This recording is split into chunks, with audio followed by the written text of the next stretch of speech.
新團委開闢到5倍城市頻道，現在是高夢川報告新聞。國立大學醫學組織嘅高階病房服務雙部將擴大服務範圍，幫助在西部社區及指定嘅療養院嘅病房受益。國大醫學組織等該月自去年擴大之後，到今年8月為止，即共有大約200名病房到擴大之後嘅社區轉介網絡之下加入對話。伊人主要是放上肺炎、尿道感染、膀胱組織炎等病況，而且行動不便嘅呢種病況，對話目前也擴大到手術之後及接受器官移植之後，或者是病等嘅療養院住好等，接觸病情有複雜嘅病況。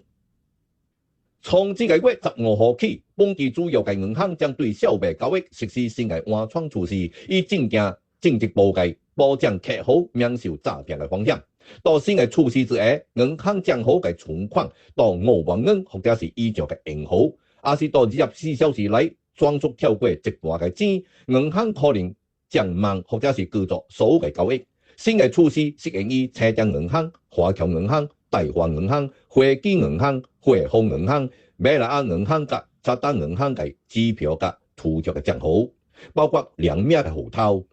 非小微銀行交易，比如從銀行分行及提款機提出現金，而不受影響。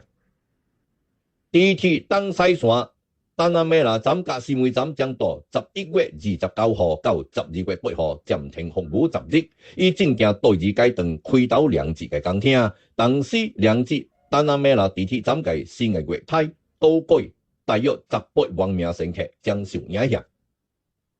到這個期間，當局將提供6條接駁嘅巴士嘅路線，分別來回無路站及丹賓尼站，以及來回無路站及柏蘭站、高斯丹賓尼站及巴士利站、巴尤列馬站及無路站、柏蘭站及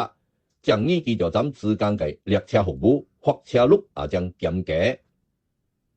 政府繼續拍擊非法載客嘅活動，自今年7月以來，當局已經扣押了106輛提供非法跨境及點對點服務嘅車輛。交通部高級政務部長孫索領導，當局昨日到川島展開行動，就扣押了10輛涉及非法跨境、自載及點對點載客服務嘅車輛。